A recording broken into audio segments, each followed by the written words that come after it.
Olá amigos investidores, estamos de volta para mais um vídeo e no vídeo de hoje temos uma novidade quentíssima aqui no canal, um novo fundo chegando no canal, no caso, o Mana 11 da Manati, que é um hedge fund, para quem não sabe, fundo imobiliário de papel, middle risk, sim, middle risk, nem é high yield, nem é high grade. Vamos falar do relatório do mês de janeiro, que trata dos dividendos que foram pagos no mês de fevereiro, e ele é mais um daqueles fundos imobiliários que gosta de lançar o relatório no finalzinho do mês posterior ao que trata o relatório.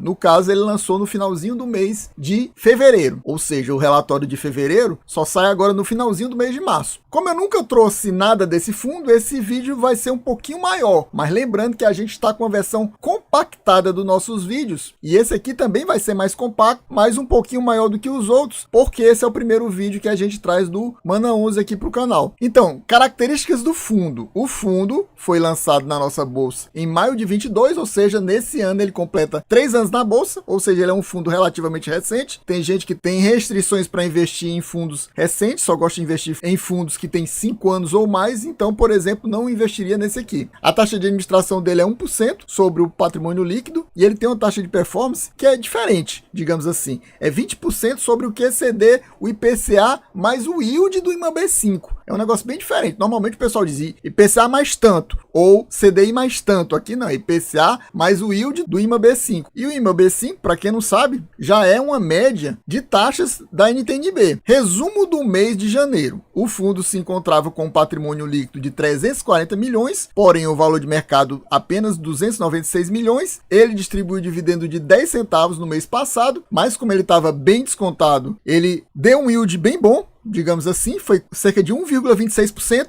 Como a gente já está em março, a gente já sabe quanto ele vai distribuir agora no mês de março, que ele anuncia no final de fevereiro, e o yield caiu, mas o dividendo se manteve. 10 centavos de novo, mas o yield caiu porque ele teve uma valorização. No fim do mês de janeiro, ele estava com um valor de mercado de apenas R$ 7,90. No final do mês passado, estava praticamente do preço que ele está agora, que é cerca de R$ 8,25. Por isso, o yield caiu. Para quem não sabe, o yield é inversamente proporcional ao valor da cota de mercado. Maior cota de mercado, o yield cai. Menor cota de mercado, o yield sobe. Então, como subiu o valor da cota de mercado em relação ao mês de janeiro, o yield caiu. Está na faixa de 1,20, o que ainda é um yield muito bom, considerando que ele é um fundo middle risk. Fundo middle risk, se ele estiver pagando para mim entre 1,10 e 1,20, tá bom. E ele já está praticamente ultrapassando essa barreira. No mês passado ele estava ultrapassando essa barreira. Já estava com rendimento de fundo high yield, basicamente. Mesmo ele sendo um fundo menos arriscado, sendo um fundo middle risk. E ele ainda está com um bom desconto, porque o valor da cota de patrimonial é R$ 9,07. E ele, como eu falei para vocês, ele está na faixa de R$ 8,30 agora. Ele está com um desconto próximo de 10%, um pouquinho abaixo de 10%. A quantidade de cotistas do fundo é quase 19 mil atualmente. No final de dezembro do ano passado, porque esse relatório é de final de janeiro, ele estava com 16.500 mais ou menos, ou seja, ele teve um aumento bem grande, conseguiram crescer muito, mais de 10% da quantidade de cotistas em apenas um mês e sem ter feito emissão. Tem esse detalhe, porque normalmente às vezes cresce muito a quantidade de cotistas quando há emissão. E ele dobrou o número de cotas recentemente, no ano passado. A gente vai perceber isso daqui a pouquinho na DRE do fundo. E eu gostaria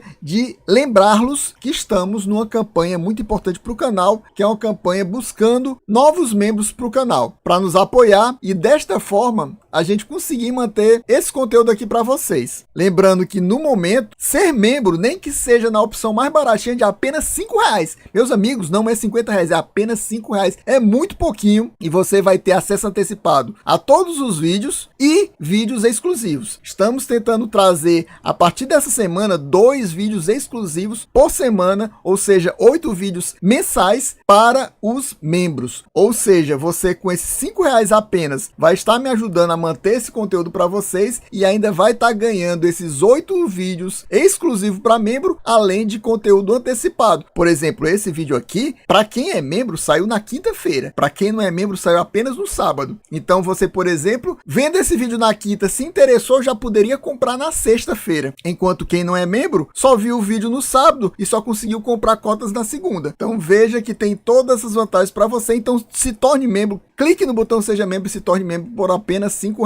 Aqui nessa parte dos comentários do gestor, ele traz o guidance do fundo. O guidance do fundo é para o primeiro trimestre de 2025 pagar entre 10 e 12 centavos, mas por enquanto ele só está pagando 10 centavos mesmo. Eu até achei estranho, por quê? Porque quando o fundo faz um guidance de 10 a 12, normalmente ele paga no meio, ele paga 11. E ele fez esse de 10 a 12 e nos 2 primeiros meses do trimestre ele pagou 10, ele pagou na mínima. Não sei se agora no final de março, para pagar em abril, ele anuncia 12 para dar uma compensada, ou se ele vai pagar 11 ou de novo repetir 10 centavos. Vamos ver como é que ele faz. Mas ele está pagando sempre na banda baixa, 10 centavos. Mas mesmo assim, como eu falei para vocês, tá com um yield muito bom, considerando o valor dele de mercado atual, mesmo com essa alta que teve no mês de fevereiro. Como é a primeira vez que eu estou trazendo esse fundo, eu vou mostrar para vocês aqui a alocação por classe de ativo. Ó. Ele basicamente é um fundo que investe muito em CRI, pesado em CRI. Ó. 76% da carteira dele é investido em CRI. Ele tem cerca de 13% em fundos imobiliários, apenas 1,5% em ações, que investe nesse setor imobiliário também, e ainda possui 11% em caixa. Então, basicamente, ele é um fundo atrelado a CRIs e com outras coisas, mas basicamente mais CRIs. Mostrando aqui a carteira do fundo para vocês. Dessa forma você percebe que ele é muito bem diversificado. Ó, o maior devedor do fundo é esse CRI Veres e ele deve apenas 7,1% do patrimônio líquido e fica dentro daquele meu máximo aceitável, que é 8%. E os demais devedores basicamente devem no máximo 5% do patrimônio líquido do fundo, que está dentro daquele ideal que eu falo para vocês. Mas eu não vou comentar mais nada, mais nenhum detalhe, até porque, como eu estou falando, a gente está fazendo essa versão compacta. Olhando aqui para a distribuição dos indexadores do fundo, você vê claramente que ele é um fundo, como eu falei para vocês, middle risk. Ele investe quase meio a meio, metade da carteira é indexada a CDI, a outra metade indexada a IPCA, CDI mais 4,3% de carrego e IPCA mais 9,3%. Atualmente considero isso aqui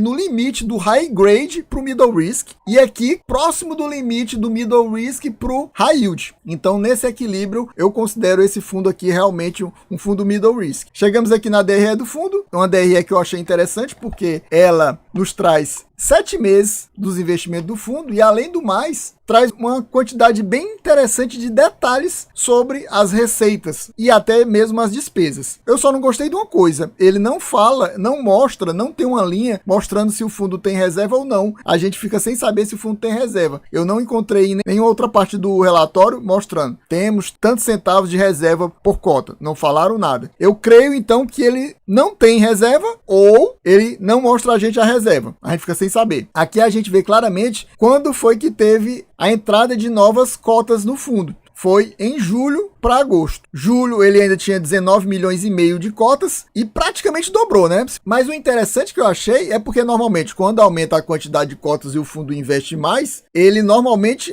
aumenta muito a quantidade também de receitas e também, consequentemente, de despesas do fundo. Mas não houve esse aumento tão absurdo. Aqui, de julho para agosto, aumentou cerca de 300 mil as receitas. De agosto para setembro até teve uma queda. E a partir de outubro estabilizou. Ficou nessa faixa aqui entre 4 milhões e 200 mil e 4 milhões e 600 mil. Mas uma diferença relativamente baixa em relação até setembro. Não foi um aumento assim muito grande. Eu pensei até que tinha aumentado mesmo, tinha tido uma emissão, mas a emissão teria sido pequena. Mas não foi, né? Você vê que quase que dobrou a quantidade de cotas. Para mim, essa receita era para ter ultrapassado a barreira dos 7 milhões na média. E não. É até estranho isso, não sei porquê. Deve ter algum motivo. Eu sei que você vê que são bem estáveis as receitas dele. Só esse mês aqui teve um salto grande, digamos assim, ficou 4 milhões e 636 mil, mas nos outros meses, bem próximo dessa faixa aí de 4 milhões e 200. Também as despesas são relativamente constantes e uma interessante, as despesas caíram, né? Bem interessante isso. As despesas, principalmente nessa época aqui que ele tinha menos cotas, até outubro estava nessa faixa de 330 mil por mês e caíram para cerca de 270 mil, né? Mais ou menos em média, 270 mil nos últimos 3 meses. Novembro, dezembro ele pagou 11 centavos, você vê aqui que ele pagou 11 centavos, ou seja, teve uma queda nas distribuições. Janeiro 10 centavos, fevereiro 10 centavos, apesar dele dizer que o guidance dele é entre 10 centavos e 12 centavos no primeiro trimestre de 2025, mas ele pagou apenas 10 centavos. Pessoal, então a gente vai ficando por aqui, espero que vocês tenham gostado, quem gostou já sabe, se não for inscrito, inscreva agora é mesmo. Já larga o likezão, já comenta aqui e até me fala se você possui ou não possui o Mana 11 na sua carteira. A gente precisa de comentários comentários e likes para aumentar a divulgação pelo YouTube desse conteúdo e a gente conseguir uma quantidade de views boas e trazê-lo novamente no próximo mês. E não esqueça, clique no botão Seja Membro, muito importante, nem que seja na opção mais barata, apenas R$5. Com isso você ganha conteúdos antecipados de todos os vídeos do canal e conteúdos exclusivos. Nesse mês de março a gente está trazendo 2 vídeos semanais exclusivos para membros e lá a gente tem um conteúdo com um pouco mais de profundidade, até porque são para os membros. A gente está fazendo essa versão compacta porque a gente está com um grupo pequeno de membros e por isso o meu trabalho não está sendo bem recompensado. O YouTube já não está pagando nada, está pagando muito pouco pela quantidade de views. Precisamos de um grupo forte e grande de membros. Infelizmente não estamos com esse grupo, porque se tivéssemos a gente poderia estar fazendo um conteúdo mais aprofundado até mesmo para quem não é membro. Por isso, só os membros estão tendo esses conteúdos exclusivos com um pouco mais de profundidade nesse mês de março. Espero contar com vocês clicando no botão Seja Membro